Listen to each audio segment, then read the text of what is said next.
Vous êtes de plus en plus nombreux à nous suivre et à participer à l'évolution de la chaîne Afrique N24, et sincèrement nous tenions à vous en remercier. Nous lisons tous vos commentaires qui enrichissent le débat et vraiment nous vous demandons de nous soutenir, en aimant les vidéos pour une large diffusion, et pour continuer à avoir une ligne éditoriale indépendante, et vous proposer de nouvelles émissions toujours de plus en plus enrichissantes. Ne restons pas passifs, soyons actifs. Merci et à bientôt.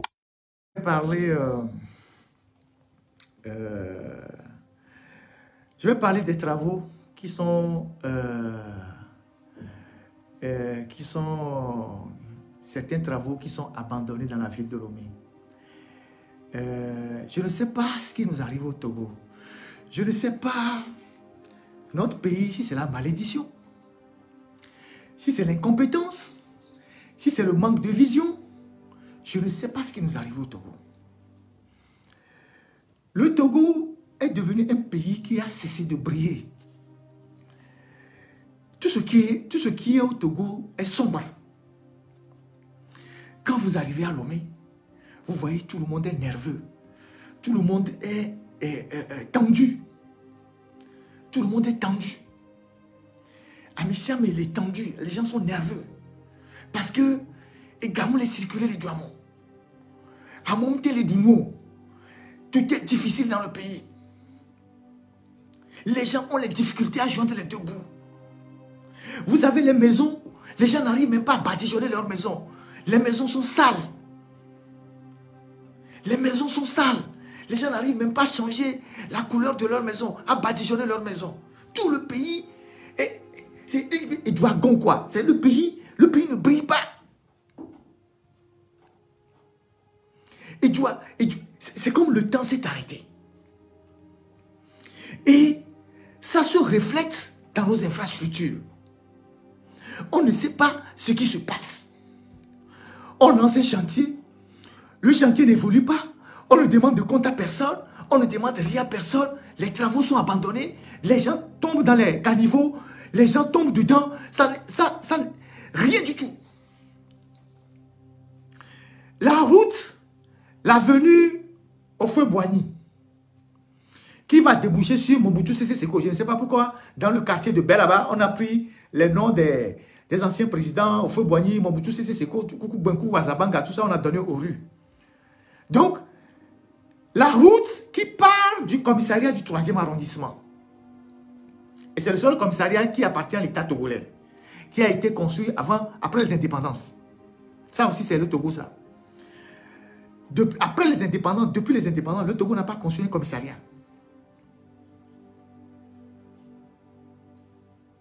Donc, cette route qui quitte Fiata, en face de Fiata, qui va jusqu'à Koresewa. Et quand tu prends cette route, tu passes devant TP3 et tu sors jusqu'à Kogan. Tu retrouves la route d'Aléron vers Agbavi, Agbata, tout ça. Tu sors vers Agbavi, Agbata. Ça longe les rails, en fait. C'est l'emprise des rails. Cette route-là, sans qu'on ne demande rien à personne, le gouvernement s'est levé un matin avec l'ancien ministre de l'urbanisme, l'escroc Tcholinyanou là, qui a volé les terrains de Bertin Agba. Le notaire là, ils se sont levés un matin et ils disent, ils veulent réhabiliter cette route, boulevard Houphouët-Boigny, en deux fois deux rues, une rue à double sens, et faire les rues adjacentes. Les rues comme le boulevard Mobutu Sese Seko, les rues qui sont à Koresewa, tout ça là. Donc, il vient le 15 décembre 2022, le 15 décembre 2022, il lance un grand projet, c'est toujours à des faits de propagande, dit oui, on va goudronner les routes. Parce qu'un gouvernement, un gouvernement prévoit. Quand le gouvernement veut goudronner une rue, c'est qu'il a fait des études, on a fait des études, on a bouclé le budget, et avant de lancer un appel d'offres, c'est qu'il y a l'argent quelque part, ou on est prêt à faire un prêt. Donc on vient, on lance les travaux. On va goudronner la route qui part de Isiba et qui sort par, comment appelle-t-on, et qui sort par... Est-ce que vous m'entendez sur TikTok?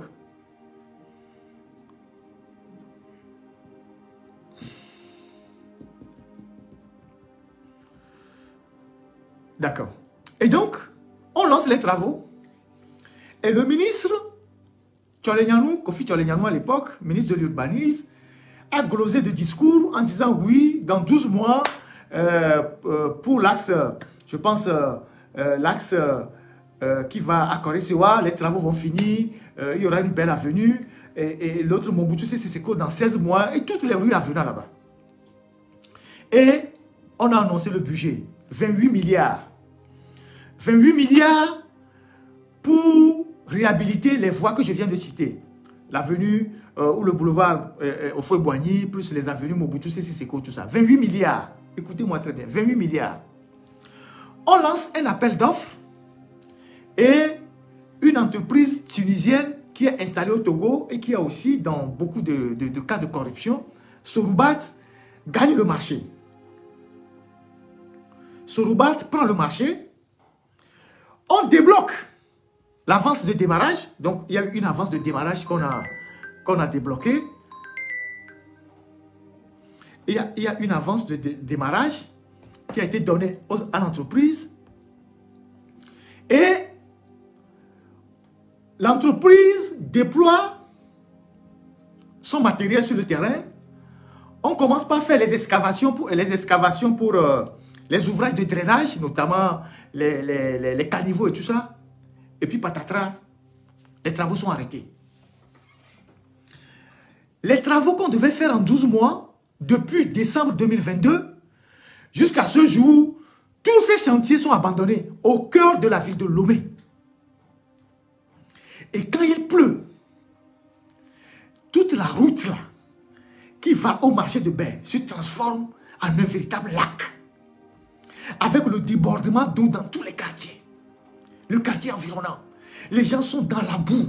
Les gens patouchent dans l'eau. Leurs WC sont contaminés. Les excréments sortent dehors. Parce que c'est des endroits où même les maisons, les habitations n'ont pas de toilettes. Donc il y a une toilette publique, pas très loin de... il y a une toilette publique, en tout cas il y en a deux ou bien une. Il y en a une pas très loin de Esiba, juste après un hôtel, un bâtiment en hauteur, un hôtel là-bas. Il y a une toilette là-bas. Au fond, en allant vers la forêt de Bain, je pense qu'il y a aussi une toilette publique. Donc, vous vous retrouvez avec des excréments qui sont dehors parce que les gens qui sont dans les quartiers de Bain, ces quartiers-là, tout ça, beaucoup n'ont pas de toilettes dans leur maison. Les gens font des besoins dans les sachets en plastique qui déversent dans les caniveaux. Donc, quand il pleut, ben, tout ça, les excréments sont dehors.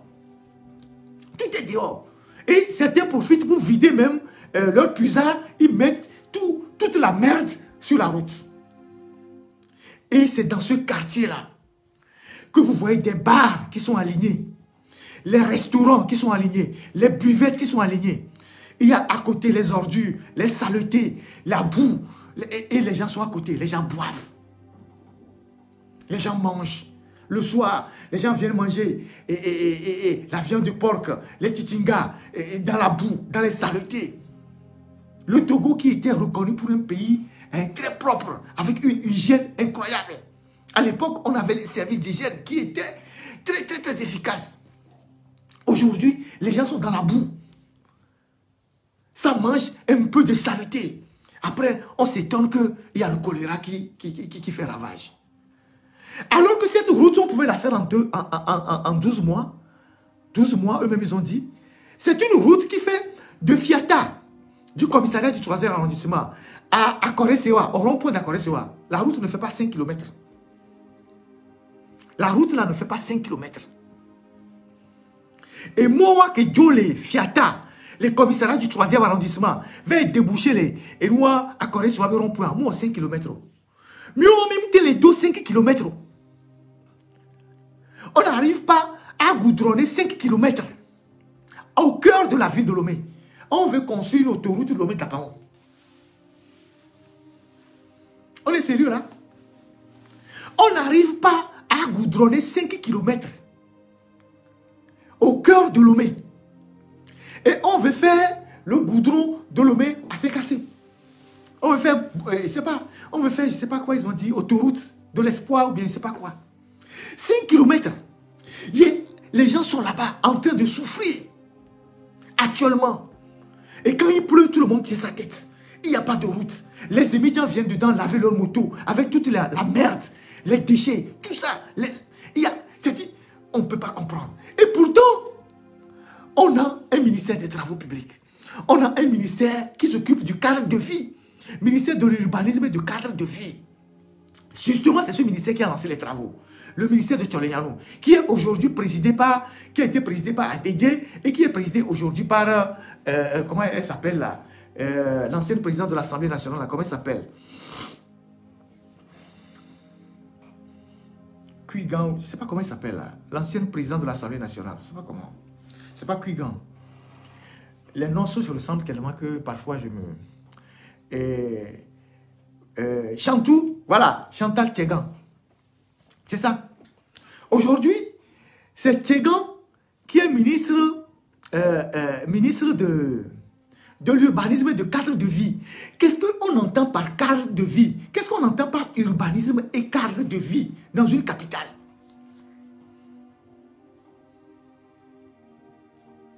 Il semble que elle aussi, elle fait des siennes depuis qu'on l'a nommé ministre parce que le poste n'est pas, elle n'est pas contente du poste là où on l'a garé. Donc, elle fait les siennes. Elle fait des siennes. Donc, si elle se réveille bien, elle vient au boulot. Si elle ne se réveille pas bien, elle ne vient pas au boulot. Parce qu'elle n'est pas contente. C'est ça la République, hein. La dernière fois, il y a eu la journée mondiale de l'habitat. On l'a vue nulle part. Elle n'est même pas sortie. Est-ce que vous la voyez encore? Est-ce que vous la voyez? Est-ce que vous l'avez vue sortir depuis qu'elle a été nommée ministre? Vous l'avez sortie sur les chantiers pour voir. Il semble qu'elle est là, elle fait... Hein, puisque la République, c'est les femmes. Donc, elle fait la jalousie. Donc, et naturellement, quand un homme est à ce niveau-là, il ne peut pas décider. Puis, c'est les femmes qui gouvernent. Donc, l'homme, il est faible. Donc, et quand vous avez un gouvernement comme ça, vous attendez quel résultat? Dans un pays normal, on nomme un ministre qui vient au gouvernement quand il veut, qui ne prend pas les dossiers. Parce que... Mais attendez. Je me pose même la question, comment se passent les conseils des ministres au Togo? Est-ce qu'il y a des gens au conseil des ministres au Togo qui peuvent avoir le courage, en plein conseil des ministres, de donner un avis sur un projet présenté par une autre ministre, de peur de ne pas être rappelé à l'ordre? Kako a été victime de ça. Quand Kako était ministre de la prospection, et je ne sais pas quoi, et vous savez, Kako, c'est un économiste qui n'a pas qui n'a pas sa langue dans sa poche. Et en ce moment, Madame Développement, la base était toute puissante, tout ça. Elle a présenté des trucs, tout ça. Et Kako a émis des réserves et tout ça. Après, mais ça a été des problèmes. Après, on est parti se plaindre auprès de monsieur et puis c'est Kako qui a été viré. Parce que si vous avez un problème avec une dame au gouvernement, je suis sûr que c'est vous le monsieur qui va être viré. Conséquence, les gens viennent présenter les projets au gouvernement, au conseil des ministres, même si c'est des choses bidons, les autres ministres qui ont la compétence ne réagissent pas, tout le monde laisse faire. Et vous attendez quel résultat d'un gouvernement comme ça? Parce que personne n'a envie de froisser une dame qui a des affinités avec le président. Parce que quand elle va se plaindre, le président va taper sur le monsieur. Et quand on gouverne avec les sentiments, c'est ce que le pays, c'est ce qu'on a comme résultat dans le pays. Puisque la République est dans les cuisses des femmes. C'est les femmes qui décident. Comme, comment il s'appelle dans la Bible, elle a décidé qu'on lui amène la tête de Joseph sur un plateau d'or, on a amené sa tête. C'est les femmes qui décident. Donc, une femme sachant que, bon, l'homme est faible, bon, elle peut faire des manières. Bon, je ne viens pas, je ne viens pas. Pourquoi vous m'avez mis là-bas? J'ai été président de l'Assemblée nationale. Normalement, vous ne devez pas me garer dans un ministère aussi pauvre que le ministère de l'urbanisme. Si je me lève, je viens au boulot. Si je ne me lève pas, je ne viens pas. Amégane Blon Yakelicia. Amégane Blon Yaripelak Blon. Amégane Blon Yaripelak Blon. Et c'est ça la République. Quand Kako a porté une critique sur un projet de Victoire Toméga, mais Kako a sauté.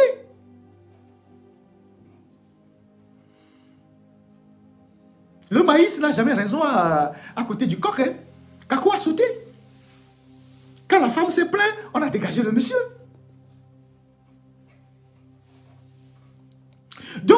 aujourd'hui, on a des chantiers qui sont à l'abandon, comme le boulevard Houphouët-Boigny, le boulevard Mobutu Sese Seko, les rues qui sont à Goué, un peu partout, vers Bawara, on a ouvert des chantiers là-bas qui sont à l'abandon. On ne voit aucun ministre qui vient donner des instructions. On ne voit aucun ministre qui vient sortir pour dire il faut me faire une audit. Pourquoi ce chantier à l'abandon? Pourquoi il y a ça? Pourquoi il y a... L'entreprise a pris l'argent. Pourquoi l'entreprise n'est pas allée au bout? L'entreprise dit aujourd'hui, l'entreprise dit, selon ce que j'ai entendu, de manière informelle, l'entreprise Sorubat, qui est aussi une entreprise assez corrompue, dit voilà, nous on a pris l'avance sur le démarrage, on a commencé les excavations pour les ouvrages de drainage, mais le gouvernement n'a pas enlevé le réseau parce que il y a des réseaux d'électricité, les réseaux de télécom, un certain nombre de réseaux qu'il faut dégager de la voie. Et quelques bâtiments qu'il faut casser et indemniser les gens. L'entreprise dit, je ne suis pas responsable. C'est le gouvernement qui devait s'occuper de ça. Et depuis, le gouvernement n'enlève pas le réseau. Et donc, les gars qui ont pris l'argent, ils ont déjà bouffé une partie de l'argent. Ils sont là, ils ont ouvert les caniveaux. Les gens tombent dedans, les gens se blessent, les gens meurent. L'eau envahit les maisons et tout le monde croise les bras. Tout le monde croise les bras. Et quand il pleut, c'est devenu de la pourriture partout. L'eau est sale. Tout le monde croise les bras. Actuellement où je vous parle là, vous allez là-bas. Sur le boulevard. Le boulevard, tout ça. L'eau est encore là-bas. L'eau est dans les maisons. En attendant la prochaine pluie.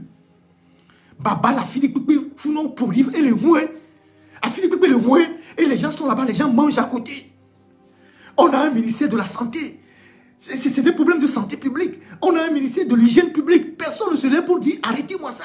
Évacuez tout ça. Et quand des étrangers viennent, c'est l'image qu'ils ont du Togo. C'est l'image qui vient du Togo. Parce qu'on a un chef d'État qui ne se préoccupe plus de rien, qui ne se préoccupe que de sa sécurité, qui n'investit que dans sa sécurité. Et le pays, ça ne le préoccupe plus. Tout l'argent du pays, on investit dans sa sécurité et lui-même sa vie. Conséquence, il ne sort même pas pour contrôler les chantiers. Il n'est pas là sur le terrain. Il ne voit rien. Il décide de rien. Il décide de tout, mais il n'est jamais sur le terrain pour voir quoi que ce soit. Et donc, ses collaborateurs font tout et n'importe quoi. Les Sandra Johnson sont devenus ministres de l'économie et des finances à la place des ministres de l'économie et des finances. Quand on va au FMI, à la Banque mondiale, le ministre de l'économie est derrière Sandra, qui n'est que secrétaire général à la présidence. Et avec un poste bidon, je ne sais pas comment ils appellent ça, personne ressources de la Banque mondiale au Togo. C'est elle qui décide de tout. Les ministres sont derrière. Le ministre de l'économie et des finances, issu le secrétaire général du gouvernement, qui est la personne qui va piloter les projets à la Banque mondiale pour demander les financements. Une salade totale, une confusion totale. Et vous voulez avoir quel résultat? Lisez les rendus du Conseil des ministres au Togo. Quand vous lisez les communiqués du Conseil des ministres au Togo, lisez les rendus des conseils des ministres en Côte d'Ivoire, au Bénin, au Sénégal, et même dans les pays du Sahel. Lisez les rendus des conseils des ministres. Venez lire les communiqués du Conseil des ministres au Togo. C'est-à-dire qu'il n'y a rien dedans. C'est totalement vide. Ça veut dire même que quand ils se retrouvent là, ils discutent de rien de bon. On dit, ouais, le ministre de ceci a exposé tel projet, machin, tout ça. Après, on dit, le ministre de ceci a exposé ça, le ministre de ceci a exposé ça. Et puis à la fin, on dit, le président a félicité, et puis machin, on dit, bon, c'est fini. Les gens, parfois, qui disent que pourquoi on critique fort? On a toutes les raisons de critiquer fort. On a toutes les raisons de critiquer fort. Parce que ce que Fort a eu dans sa vie, même s'il a eu dans le sang, c'est son destin. Le père président, fils président. Quand on est président, on a accédé au pouvoir jeune. Quand on est président et on a pris le pouvoir à un âge très jeune, et que, à la suite de son père, qui n'a pas eu un bilan prometteur, Et Yadema, son époque, on peut l'excuser sur beaucoup de choses par rapport à son époque. Mais quand on est de l'époque de Faure Gnassingbé, de notre époque, et qu'on prend le pouvoir très jeune, on retrousse les manches et on travaille pour laisser un nom pour la prospérité, en disant, il faut que ce peuple se rappelle que mon père a fait sa part, mais moi, quand j'ai pris le pouvoir, j'ai fait de mon mieux. J'ai fait de mon mieux. Et même, j'ai fait de manière à ce que les Togolais ont oublié même ce que mon père a fait. Mais lui, son énergie, il le dépense ailleurs. Et le pays s'enfonce. Nous avons des raisons. À chaque fois que nous avons des problèmes au Togo, des problèmes d'électricité, des problèmes de je ne sais pas quoi, le cadre de vie, tout ça, les écoles, tout ça, on doit lui demander, on doit le critiquer. Parce que normalement, là, en tant que jeune, il devait être sur le terrain, travailler, retrousser ses manches. Donc on a toutes les raisons de le critiquer.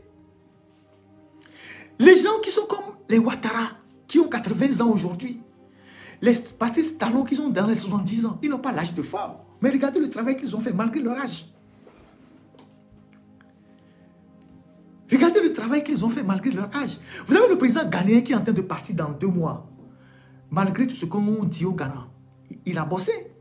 Les infrastructures, il a travaillé. Les routes, les écoles, les usines, les hôtels. Ils ont bossé malgré son âge. Parce que dans sa vie, c'est quelqu'un qui a eu à travailler. Il connaît la valeur du travail. Il sait que quand tu prends le pouvoir, il faut travailler. Ouattara, regardez, il marche à peine. Il marche à peine, Ouattara, quand vous le voyez là, il va aller monter dans l'avion là. Il marche à peine.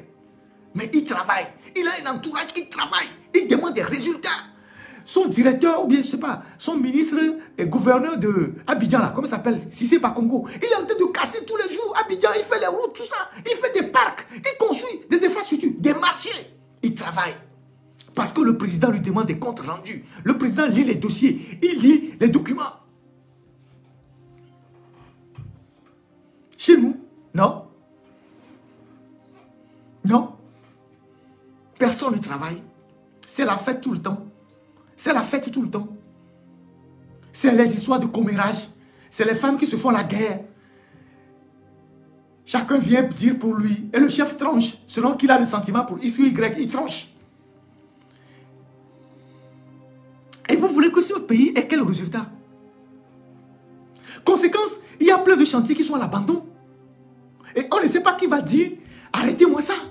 On ne sait pas qui va dire, où sont passés les fonds, où est passé l'argent. La route Sokoli-Bassa, donnée à la même entreprise Soroubat, pour 35 milliards, ou bien je ne sais pas combien. Elle n'arrive pas à terminer le chantier. Dans quel pays, quand on lance un chantier, on vient dire que oui, on a lancé le chantier, on n'a pas bien fait les études, et qu'il y avait les réseaux qu'on devait dégager, mais on n'a pas pu dégager les réseaux, ou bien il y a ceci qu'on n'a pas vu, il y a ça qu'on n'a pas vu. Dans quel pays on fait ça? Des gens comme Alassane Ouattara, c'est des hommes de dossier. Des gens comme le président ghanéen, c'est des hommes de dossier. Un avocat, d'abord, c'est un homme de dossier parce qu'il a son cabinet, il consulte les dossiers. Les Patrice Talon qui ont géré les affaires avant de venir au pouvoir, il sait que son entreprise, il doit faire fructifier son entreprise. Quand il revient le soir, il dépose son sac, il prend les dossiers, il voit quel contrat je vais signer demain. Ça là, ça là, ça là. Ici, là, il y a quoi? Il y a quoi? Rien du tout. Rien du tout. Aujourd'hui, c'est difficilement qu'on voit, on peut voir Faure sortir pour aller dans un quartier à Lomé, pour dire, je vais vérifier si cette route a été faite. Il y a des gens qui disent qu'ils sortent la nuit. C'est quel président qui sort la nuit pour regarder, pour contrôler les travaux? C'est la nuit qu'on contrôle les travaux. Il y a des gens qui disent qu'ils se promènent la nuit. C'est la nuit qu'on contrôle. C'est la nuit quand les sorciers se promènent qu'on sort pour contrôler les travaux.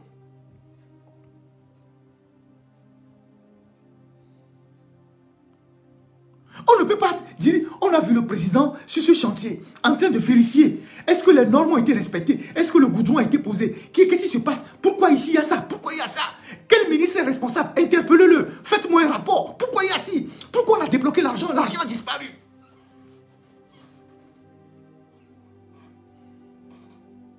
Nous avons le droit de le critiquer, parce qu'il doit rendre compte de la gestion qu'il fait du pays. Surtout qu'ils endettent le pays et tous les Togolais sont en train de payer le prix de l'endettement. Vous avez vu, l'OTR en train de mettre la pression sur les notaires pour que les notaires reversent l'argent qu'ils ont perçu pour les formalités d'immatriculation des terrains et la vente des immeubles où l'État prend la plus-value. Vous avez vu le communiqué de l'OTR, non? Vous avez vu le communiqué de l'OTR?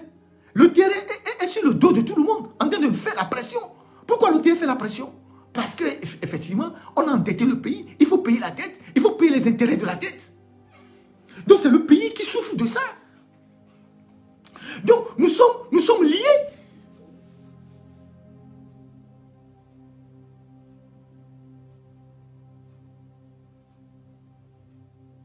Comment ça s'appelle là?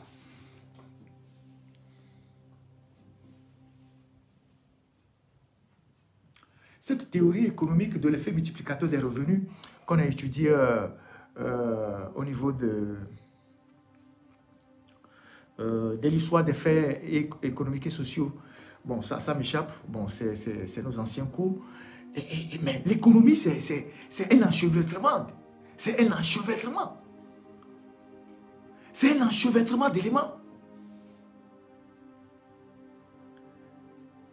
C'est ça. Mais on est là, rien n'est isolé dans la vie. Ce que vous prenez quelque part, ça agit sur la population. Aujourd'hui, les Togolais sont dans la misère. Là, j'ai appris que l'entreprise Satom est sur le point de licencier 150 Togolais. On les a déjà, ils ont été déjà informés. Et il y a Dodo Plastique qui a licencié 300 personnes. Ils sont là en train de réclamer leurs droits. Il y a Ludia qui a licencié les gens de XBet et leur tout ça. Il y a 2 entreprises qui licencient. Il y a le centre comment ça s'appelle les gens qui font l'énergie solaire, qui ont licencié des gens. HFES, merci, c'est HFES. Et maintenant, il y a la PIA qui licencie les gens. Et maintenant, c'est Satom qui veut licencier 150 personnes. Ils vont se retrouver où, les 150 personnes? Parce que pour des raisons économiques, ils n'ont plus de chantier. 150 personnes. Et pourtant, le Togo est un chantier. Est un chantier. Est un chantier.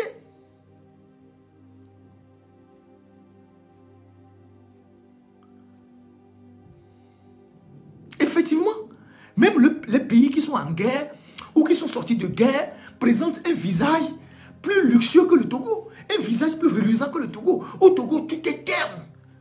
Comme je venais de le dire, j'ai un ami qui a atterri dans un pays voisin, mais quand il est rentré au Togo, c'est un Togolais, il n'est plus rentré à l'antenne. Quoi? Tout le pays est sombre. Il voit les gens qui sont nerveux, les gens qui s'insultent dans la circulation, les routes qui sont abandonnées, les saletés, tout ça. Il dit, quoi? Les quartiers qu'il a quittés depuis 15 ans, il est retourné dans ces quartiers, on n'a même pas mis un pavé. Nous sommes au cœur de Lomé. Et quand on a des routes comme ça, qui sont ébaies, qui sont délaissées, avec les enfants qui tombent dedans, les accidents, avec des gens qui ne peuvent pas vendre, parce que vous savez qu'au Togo, c'est l'informel. Les gens construisent les maisons, devant leur maison, ils font des boutiques, ils louent ça à des gens pour pouvoir gagner un peu et manger. Et ces gens-là sont bloqués depuis des années. Et vous avez un connard qui vient à la télévision pour dire qu'eux, ils sont de bain et qu'ils interdisent à l'opposition de venir manifester à bain.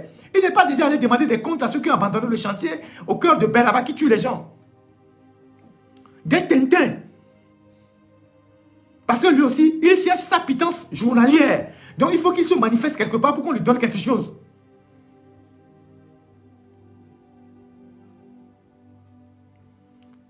Il n'est pas encore tard pour vous rattraper et faire quelque chose pour l'histoire. Parce que quand on prend votre bilan là, dans tous les domaines là, je vais venir sur le domaine culturel, parler des artistes, des centres culturels, des lieux de loisirs, des salles de conférences. Comment le Togo est un désert total. Je parlerai prochainement, dans mon prochain live. Je parlerai de ça. Il n'y a aucun endroit aujourd'hui au Togo où on peut faire un concert. Sinon, c'est au stade de Omnisport. Il n'y a aucun endroit aujourd'hui au Togo où on peut faire un concert. À part les gogolottes que Bolloré vous a laissé là. Godopé, je ne sais pas quoi, des conneries comme ça. Dans la boue là. Il n'y a aucun endroit où on dit il y a une salle de concert. La salle de culture. C'est pas le centre artisanal. Les terrains de sport. Et tout ça. Il n'y a rien. C'est au stade Omnisport de Lomé que les gens vont faire les concerts. S'ils ne font pas le dîner dans la salle de 2 février où il y a le tapis de panthère là, j'ai encore vu ça la dernière fois, quand Adebayo a fait sa fête là, c'est le même tapis qui est là, dans toutes les conférences. Ils ne se foutent même pas de remplacer ça. On dit qu'il y a le palais des congrès est en réflexion. Le palais des congrès, c'est les Chinois qui l'ont fait ça au Togo. Ce n'est pas Adema qui a conçu ça, c'est les Chinois qui ont fait ça. Et ils appelaient ça la maison du RPT.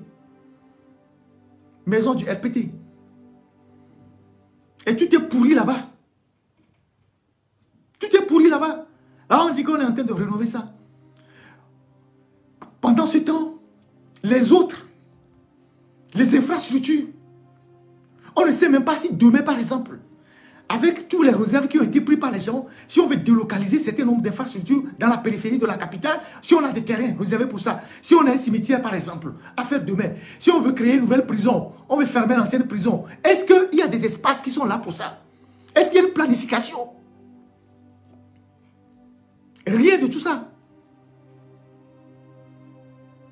Donc, il n'y a pas de salle de spectacle au Togo aujourd'hui. Il n'y a pas de conservatoire pour les arts. Il n'y a pas de bibliothèque nationale. Il n'y a pas de théâtre national. Il n'y a pas de centre artisanal digne de ce nom.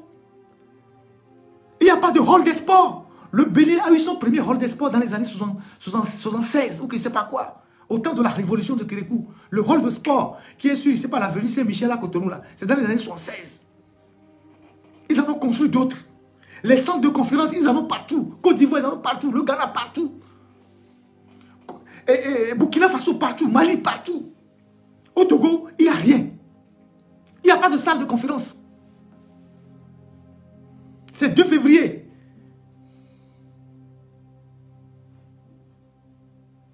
« 2 février. Si on ne fait pas ça dans une tente climatisée, c'est 2 février.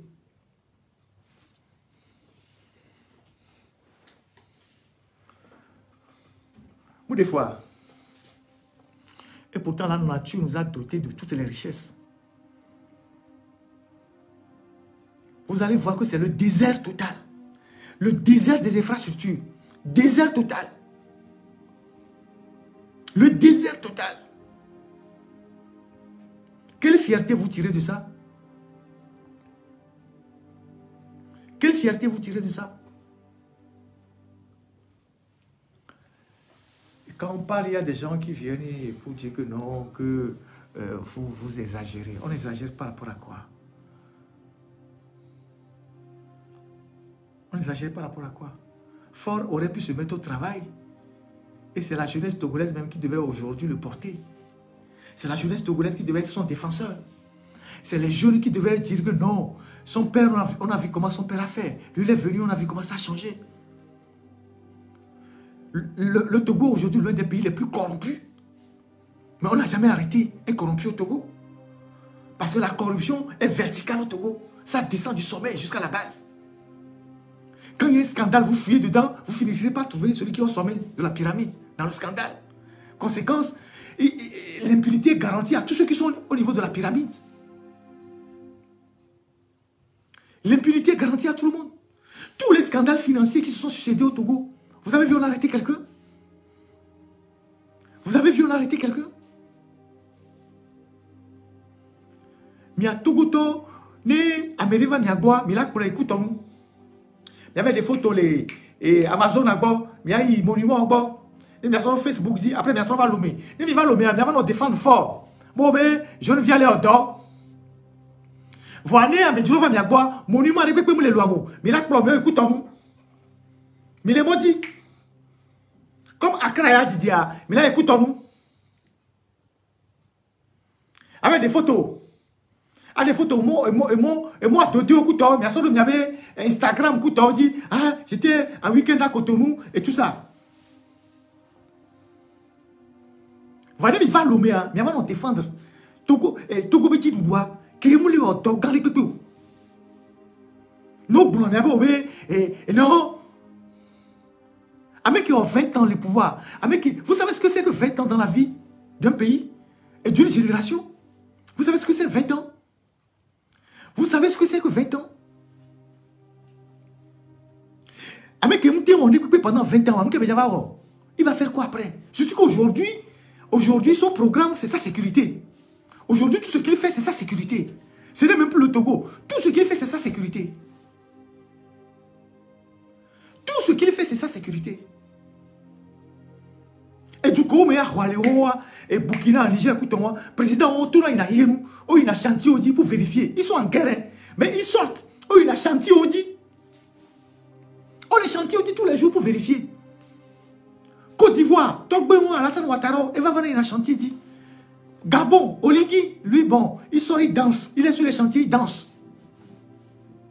Au Togo, personne ne voit le président. Nous, c'est même quoi ils m'ont dit.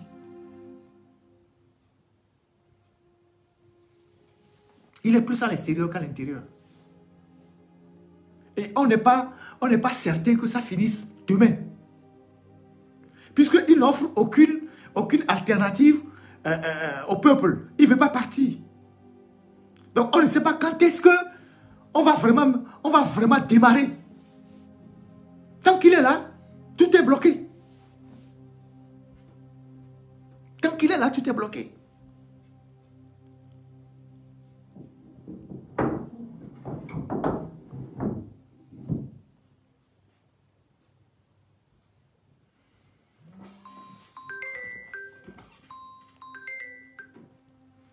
Donc voilà ce que moi je voulais partager avec vous ce dimanche. Je pense qu'on a pris suffisamment du temps. Je suis un peu aussi, aussi épuisé. Et on va se retrouver dimanche prochain pour continuer d'autres aspects de cette gouvernance-là cette gouvernance qui ne nous honore pas. Cette gouvernance qui est là, cette gouvernance, non, il faut qu'on en parle. Il faut qu'on en parle. Il faut qu'on ouvre les dossiers sur le Togo, il faut qu'on en parle. Il faut qu'on en parle.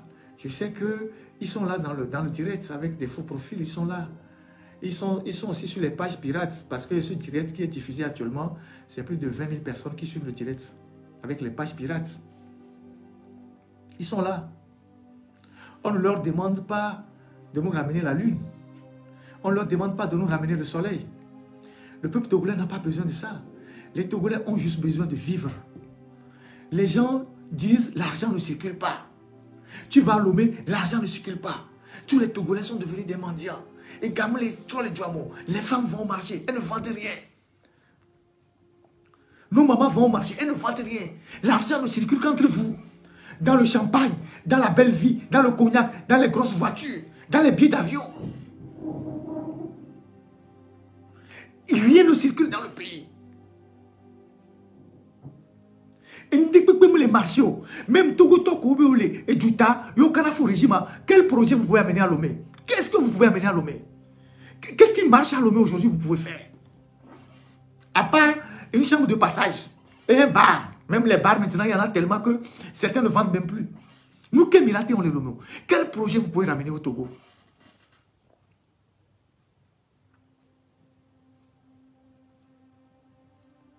Qu'est-ce qui marche au Togo aujourd'hui? Quel secteur marche au Togo où on peut investir?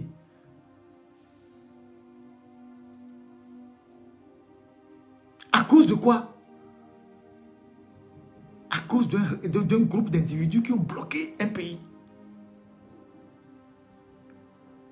Nos mamans sont au marché, elles ne vendent rien. Nous sommes à la fin de l'année.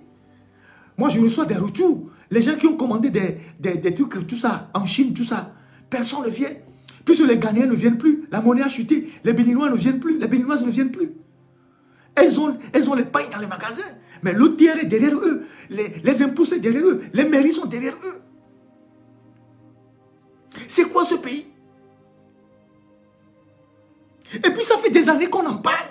Personne ne veut desserrer les taux pour que les gens puissent respirer un peu. Personne ne veut desserrer les taux. Vous ne voulez pas desserrer les taux, ne serait-ce que pour que l'argent circule un peu dans le pays. Pour que si les gens vont au marché, ils reviennent le soir avec quelque chose pour vivre.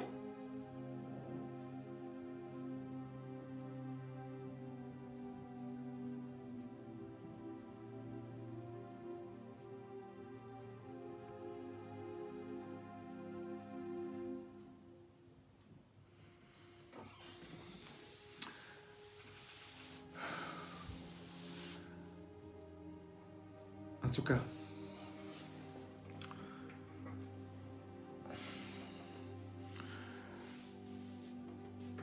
nous, on ne veut aucun mal. Hein. On ne veut pas rendre le mal pour le mal, mais on veut juste que le Togo aille mieux. C'est tout ce qu'on cherche. C'est tout ce qu'on cherche et c'est tout ce qu'on vous demande. C'est tout ce qu'on vous demande. Créer les conditions pour que les Togolais s'en sortent, pour que le Togo aille mieux. Créer les conditions, c'est tout. C'est tout. Créer les conditions pour voir les Togolais entreprendre, pour que les Togolais puissent investir dans leur pays, pour que les Togolais puissent vraiment se sentir à l'aise dans leur pays. Les gens ont tellement d'opportunités dans la diaspora, les gens ont tellement de relations qu'ils dévient vers le Bénin, le Ghana, la Côte d'Ivoire. Les gens ont tellement de choses à amener au Togo pour que les Togolais travaillent. Les 150 personnes qu'on veut renvoyer à Satom, là, ils vont travailler où? Les 150 personnes qu'on veut renvoyer à Satom, ils vont travailler où demain? Les 300 qu'on a renvoyés dans la zone franche d'Odo Plastique, là, ils travaillent où? Ça ne vous dit absolument rien. C'est quelle méchanceté ça?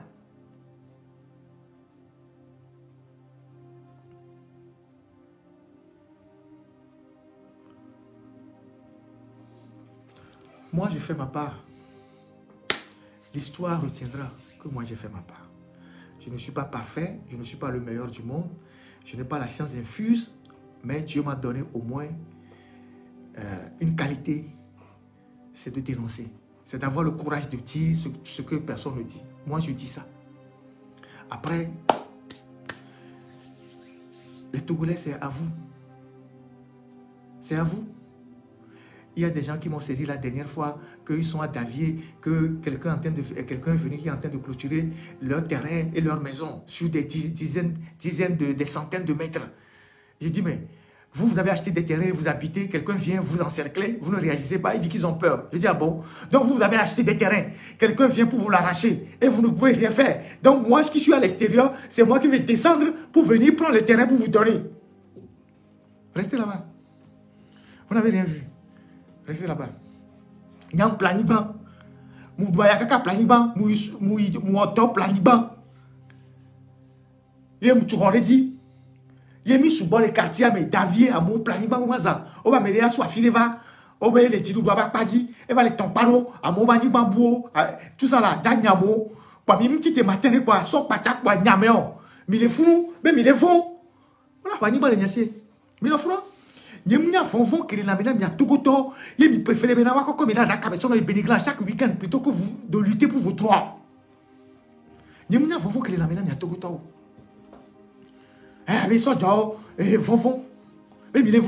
donc à donc à mon latin va nous n'y a pas roumé avant donc il y a son bon ah ou n'y avait vieux mais les vont n'y a pas oui donc à Anima comme il plaît pendant des années il y a au Maridia Amélia Tité va remettre ça en cause va les temps pas 2000 les 3 2000 pour même au collectif Tité Niaméon bébé mais les vont et n'y a planiquement les francs restez là-bas mais non vont il y a bénéglants les caracas nous on va partir hein mais il y a certains qui partiront la tête haute parce que de leur passage sur la terre ils se sont battus pour quelque chose de bien. Il y a d'autres qui partiront la tête haute. Il y a certains qui partiront la tête haute. Quand ils seront dans leur cercueil, les gens vont dire, ah, lui là, il a fait sa part. Restez là-bas pour dire, vous avez peur. Vous allez mourir un à un. Vous allez mourir un à un. Ce n'est pas à moi de descendre de là où je suis pour venir me battre pour vous, pour que vous repoussiez ceux qui viennent arracher vos terrains.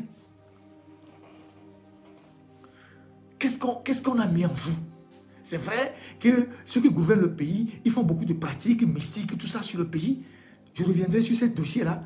Mais c'est quoi le problème? Pourquoi ces pratiques mystiques-là, ça n'a pas agi sur les gens comme nous? Nous sommes restés debout. Il y a d'autres Togolais qui sont là-bas, qui sont debout, qui n'acceptent pas ça. Au bout de nous doit dire, d'accord, nous l'on nous doit dire, quand il dit la morodio, il dit la morodio. Nous, quand il nous doit dire, il dit la morodio, il dit la morodio.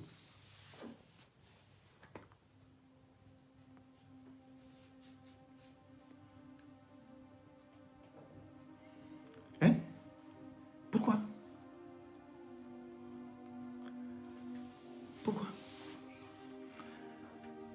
Donc, moi, on veut bien. Il y a des gens qui me disent il faut transcrire ce que je dis en langue locale, mais il faut dire que ça me fatigue. Il y a des amis qui m'ont dit ils vont traduire. Je peux glisser de temps en temps quelques séquences en mina, mais il y a des amis qui m'ont dit qu'ils vont le traduire en bassar, kabyé, tout ça, mais bon, après je n'ai plus de leurs nouvelles. Nous, on fait quoi? On fait de l'information, on fait de la sensibilisation, parce qu'on s'est rendu compte que pendant longtemps, le peuple togolais n'a pas été vraiment éduqué sur les problèmes de gouvernance, sur les problèmes sur sa capacité à contrôler l'action gouvernementale, à demander des comptes aux dirigeants. C'est ce travail-là que nous sommes en train de faire aujourd'hui. C'est une lame de fond. Les résultats, on les aura plus tard. C'est une lame de fond. Il y a des vidéos que je fais, par exemple la vidéo que je fais ici, peut-être qu'on est 20 000 connectés, mais ceux qui coupent les vidéos après et qui gagnent de l'argent avec ces vidéos, parfois vous voyez des vidéos mes vidéos qui font 200 000 vues et qui font fureur sur TikTok, 200 000 vues, 300 000 vues. Ça veut dire que ça touche un certain nombre de personnes. Et on doit s'y mettre. On doit s'y mettre. Ce dimanche, j'aurais pu aussi me reposer. Mais là, je suis là. À passer 4 heures de temps ici, fatigué. Mais c'est pour le bien de notre pays. Quand j'ai crié que l'ambassade des États-Unis veut revoir la procédure de demande de visa, est-ce que c'est moi qui vais demander le visa là-bas? C'est tous les Togolais, y compris les gens du régime qui m'insultent, les jeunes qui m'insultent. Eux aussi, ils iront là-bas chercher le visa demain. Il y a des autorités Togolaises qui n'ont pas pu avoir des rendez-vous pour aller pour l'ambassade des États-Unis. Vous savez que les Américains sont très carrés. Maintenant que la procédure va être allégée, les gens iront prendre les visas. Leurs enfants iront prendre le visa. C'est Ferdinand qui a fait ça. Mais vous êtes là, vous m'insultez. Mais moi, je ne vous veux aucun mal. On veut juste que le Togo soit vivable pour nous tous. C'est tout. C'est tout. Combien de temps on a à vivre sur cette terre? Qu'est-ce qui justifie que des gens comme Omolu, vous les gardez en prison depuis 2 ans, 3 ans, 4 ans? Il est en train de mourir à petit feu. Il est malade. Vous ne lui permettez pas d'aller se soigner. Quel que soit entre griffes, le tort qui serait le sien. Qu'est-ce qui justifie que les jeunes de Tigre Révolution, vous les laissez mourir en prison un à un? Ils sont 8 comme ça à la morgue actuellement. Les parents sont en train de pleurer. C'est quoi cette méchanceté? Qu'est-ce qui justifie ça? Qu'est-ce qui justifie que vous envoyez des gens en prison pour un oui et non et ils vont mourir en prison? Et quand on dit ça, ça ne choque pas les gens.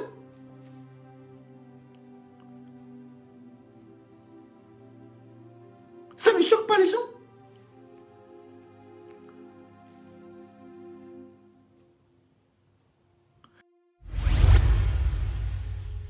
Likez la vidéo si ce n'est pas déjà fait.